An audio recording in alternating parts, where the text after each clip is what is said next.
Most people believe that when a loved one goes missing, the people closest to them become the strongest allies in the search. They hand out flyers. They answer reporters' questions. They organize search parties, and they pray for good news. But what happens when one of those people already knows the ending? What happens when the person standing beside the victim's family is hiding a devastating secret? In August of 2017, a missing person case in Baytown, Texas would leave investigators asking exactly those questions. The victim was 32-year-old Stephen Coleman. Known to friends and fans as Slim Da Don, he dreamed of building a future through music. When he suddenly vanished, family members feared the worst. Yet as investigators dug deeper, they would come to believe that the truth had been sitting right in front of them from the very beginning. This is the story of Stephen Coleman, a story of ambition, relationships, unanswered questions, and a criminal investigation that would shock an entire community. Before he became the subject of headlines and criminal investigations, Stephen Coleman was simply a man trying to build a life for himself.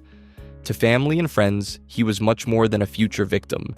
He was a son, a friend, an aspiring musician, and someone who hoped to make a name for himself through his music career. Like countless independent artists across America, Stephen spent years trying to turn passion into opportunity. He performed under the name Slim Da Don. Music was not just a hobby. For him, it represented possibility. It represented a future. Friends described him as determined and focused on his goals. He spent time creating music and developing his identity as an artist.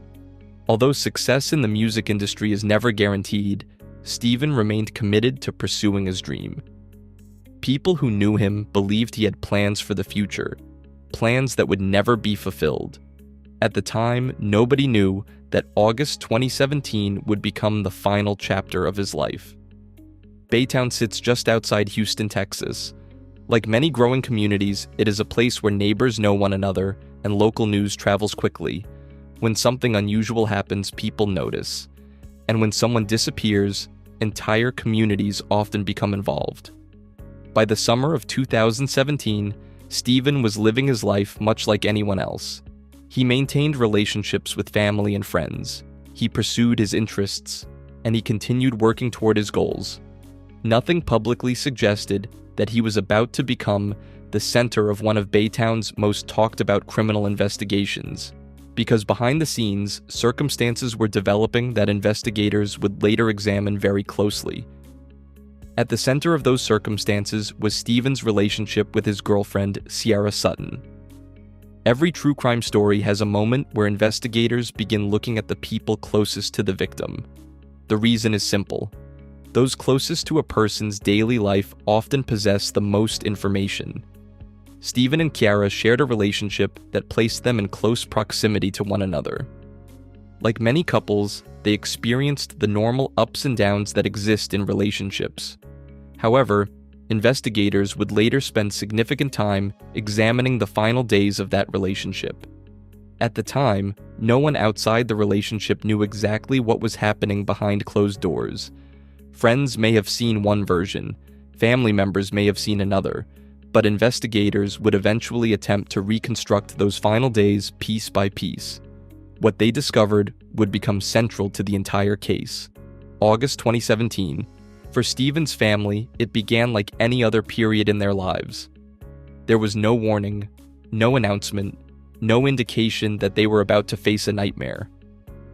Then communication stopped. Calls went unanswered. Messages received no response. Family members started becoming concerned. Initially, they may have hoped there was a simple explanation. Perhaps he was busy. Perhaps his phone was off. Perhaps there had been a misunderstanding. But as time passed, those explanations became increasingly difficult to believe. The silence continued, and the longer it lasted, the more worried everyone became. Soon, concern turned into fear. Where was Stephen Coleman? When someone suddenly disappears, family members are often forced into a race against time. Every hour feels important. Every lead matters. Every unanswered question becomes a source of anxiety. Stephen's loved ones began searching for information. They reached out to friends, they contacted acquaintances, they attempted to determine who had last seen him. Eventually, authorities became involved. A missing person investigation began. At this stage, investigators had very little information. What they knew was simple. A man had disappeared, his family was worried, and there were no obvious answers. As detectives started gathering information, they spoke with the people closest to Stephen. Naturally, one of those people was Ciara Sutton. What happened next is one of the reasons this case attracted so much public attention. Ciara Sutton participated in efforts to find Stephen. She spoke with family members. She appeared concerned. She joined others searching for answers. From the outside, her actions appeared consistent with those of a worried girlfriend. Family members desperately wanted information. Friends wanted hope. The community wanted answers. And everyone was working toward the same goal: finding Stephen. As search efforts continued, social media became an important tool. Posts circulated online. People shared information. Community members attempted to spread awareness. The hope was that someone somewhere had seen something important. Unfortunately, investigators would eventually conclude that the answers they were seeking were far closer than anyone realized. Missing person investigations often begin broadly. Detectives examine every possibility. They consider accidents, voluntary disappearances, medical emergencies, and criminal activity. At first, investigators must keep an open mind. But as evidence begins to emerge, certain possibilities become more likely than others. In Stephen's case, investigators started collecting information from multiple sources. They conducted interviews. They examined timelines. They compared statements. And slowly, concerns began to emerge. Certain details did not appear to fit together. Questions began multiplying. Investigators found themselves looking more closely at Stephen's final known days. Who had seen him last? What had happened before his disappearance? And most importantly, was this really a missing person case, or was it something far more serious? For Stephen's family, each passing day became more painful. The uncertainty was unbearable. Not knowing where a loved one is can be one of the most difficult experiences a family can endure. Every phone call creates hope. Every lead creates anticipation. Every disappointment creates heartbreak. As investigators continued working, family members remained desperate for answers. They wanted Stephen home. They wanted good news. They wanted this nightmare to end. Instead, they were moving closer to a reality that none of them wanted to face. A reality investigators were beginning to suspect. A reality that would eventually transform the entire case. As investigators continued examining Stephen Coleman's disappearance, the case began moving in a direction that worried everyone involved. The longer Stephen remained missing, the more detectives questioned whether they were dealing with a voluntary disappearance. Friends described Stephen as someone who remained in regular contact with people close to him.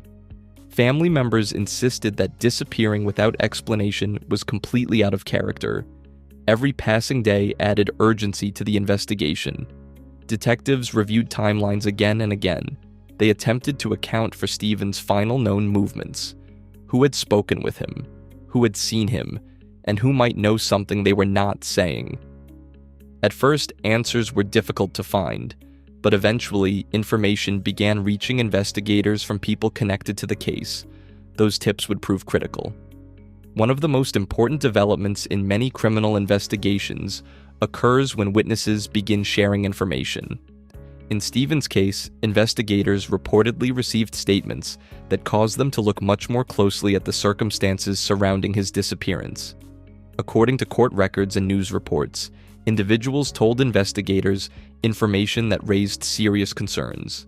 Detectives carefully evaluated each statement.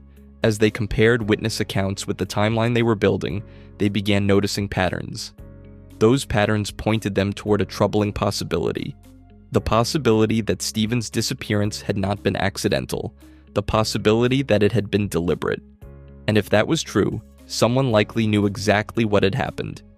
One of the most important tools available to detectives is the timeline. Every phone call, every text message, every witness sighting, every movement. Investigators began placing these pieces together like a giant puzzle. Slowly, a picture started to emerge. The final days of Stephen's life became the focus of intense scrutiny. Detectives wanted to know where he had been, who he had interacted with, and what events occurred immediately before he disappeared. As information accumulated, investigators increasingly focused their attention on the apartment where Stephen had been living. As detectives worked through evidence, suspicion continued growing. The case was no longer being viewed simply as a missing person investigation. Now investigators were actively exploring the possibility of homicide. This represented a major shift. A missing person investigation seeks answers. A homicide investigation seeks accountability. The stakes had become significantly higher. Detectives needed evidence. They needed corroboration. And they needed enough information to support criminal charges if the evidence led in that direction.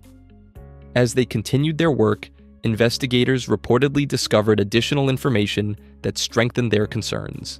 The case was rapidly changing.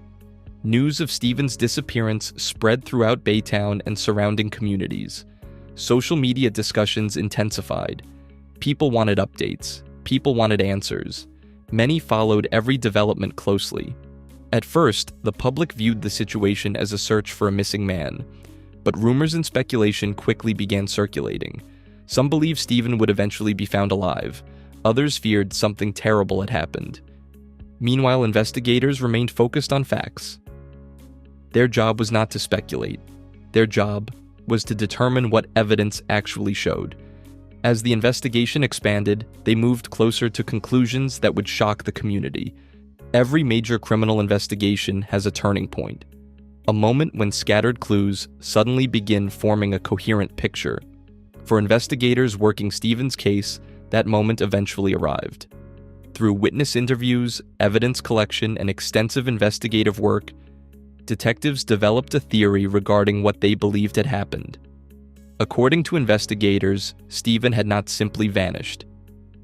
Authorities concluded that he had been killed. The conclusion transformed the entire investigation. What began as a search for a missing man was now officially being treated as a murder case. For Stephen's family, the news was devastating. Hope began giving way to grief.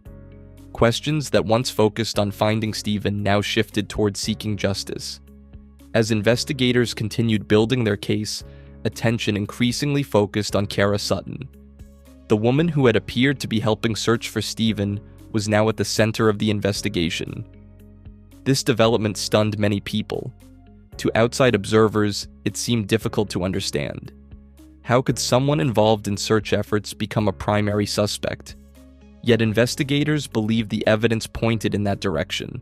The allegations attracted widespread media attention. People across Texas began following the story.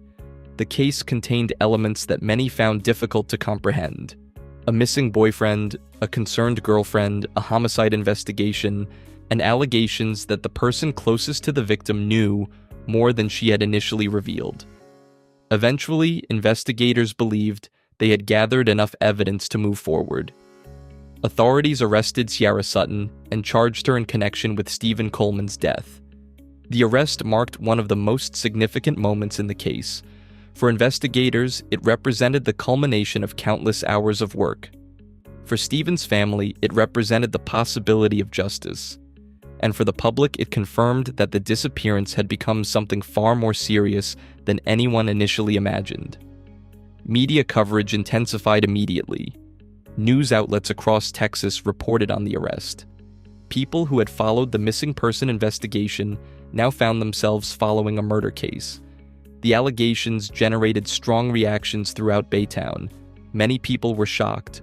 Others struggled to process the details emerging from the investigation. Friends and family members of Stephen faced the painful reality that the person they had hoped to find alive would never return home. At the same time, discussions surrounding the case spread rapidly online. Everyone seemed to have questions. How had events escalated to this point? Could warning signs have existed? And what had really happened during Stephen's final days? Those questions would become central themes as the case moved into the court system. For Stephen's loved ones, media attention could never replace what had been lost. While reporters focused on developments in the investigation, family members focused on something much more personal. They were mourning. They were grieving, and they were attempting to understand how their lives had changed so dramatically. Many families involved in criminal cases describe a similar experience. The headlines focus on evidence and arrests. But behind every headline are real people living with the consequences. Stephen's family now faced a future without him, and the legal process was only beginning. Once charges were filed, the case entered a new phase. The courtroom. Investigators had spent months collecting evidence. Now prosecutors would begin preparing to present that evidence before a jury. The upcoming proceedings would become one of the most closely watched stages of the entire case. Witnesses would eventually be called, evidence would be examined, arguments would be made, and jurors would be asked to determine what happened. But before any verdict could be reached, the legal battle still lay ahead. In Part 3, the case moves into the courtroom. Prosecutors present evidence, the defense responds, jurors hear testimony, and the long search for answers finally approaches its conclusion. With charges formally filed, the focus of the case shifted from the investigation to the courtroom. For months, detectives had gathered evidence, interviewed witnesses, and reconstructed timelines. Now prosecutors faced a different challenge. They had to present that evidence before a jury and convince them beyond a reasonable doubt that their version of events was accurate. Court cases often move slower than the public expects. There are motions, hearings, evidence reviews, legal arguments, and countless procedures designed to ensure fairness. For Stephen Coleman's family, however, every delay could feel painful. They had already endured years of uncertainty, grief, and unanswered questions. Now they waited for the justice system to reach its conclusion. Meanwhile, prosecutors continued organizing the evidence they intended to present. Witnesses were prepared, documents were reviewed, and the legal battle moved closer. Every criminal trial centers around one fundamental question: what happened? Prosecutors sought to answer that question by presenting evidence gathered during the investigation. They argued that the evidence pointed toward Ciara Sutton's responsibility in Stephen Coleman's death.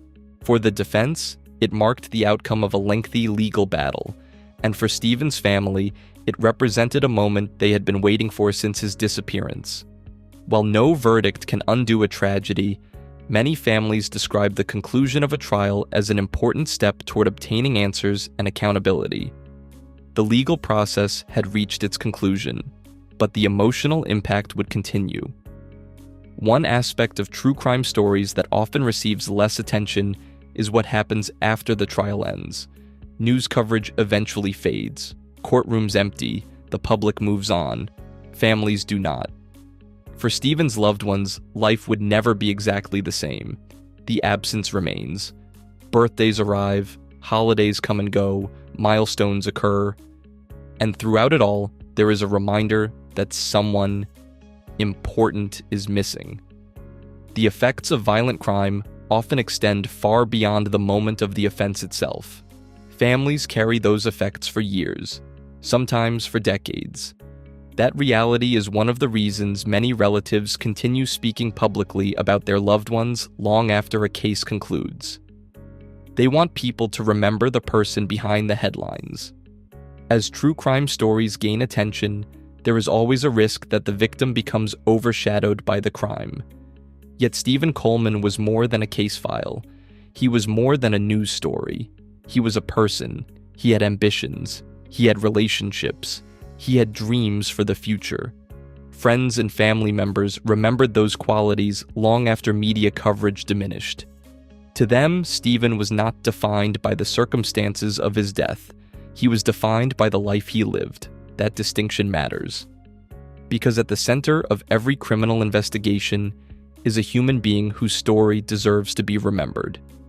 Many homicide cases occur each year. Only a small percentage receive widespread national attention. This case stood out because of the unusual circumstances investigators described. The idea that someone could participate in search efforts while allegedly possessing critical knowledge of what had happened fascinated and disturbed many observers. People often assume they can identify deception. Cases like this challenge that assumption. They remind us that appearances do not always reveal the full truth. Investigators frequently emphasize the importance of evidence precisely because assumptions can be misleading. In this case, evidence, not appearances, ultimately drove the investigation forward. Looking back, the case offers several important lessons. First, missing person investigations require patience and persistence. When Stephen was initially reported missing, investigators did not immediately know what had happened.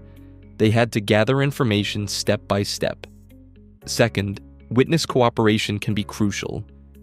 Investigators often rely on information from people connected to a case. Without those contributions, important facts might never emerge. Third, the case demonstrates the value of careful investigative work. Detectives did not solve the case overnight. They followed evidence, they verified information, and they built their case piece by piece. Those efforts ultimately shaped the outcome. Years after the events of 2017, the case continues to be discussed by true crime followers, legal observers, and community members. For some, it remains a cautionary tale.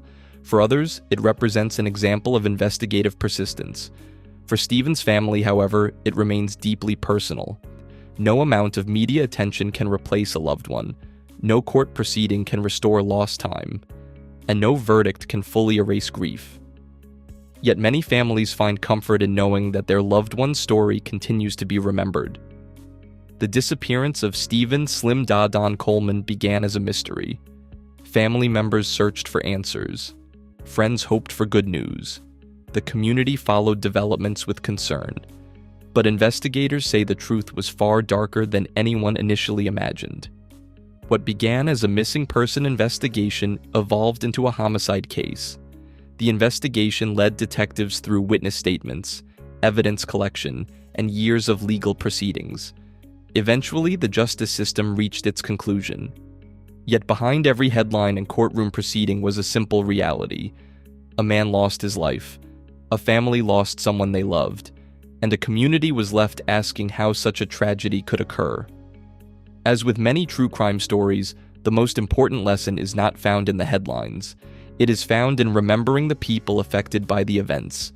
Stephen Coleman was not merely the subject of a criminal case, he was a son, a friend, an aspiring artist, and a person whose life mattered. Thank you for watching this documentary.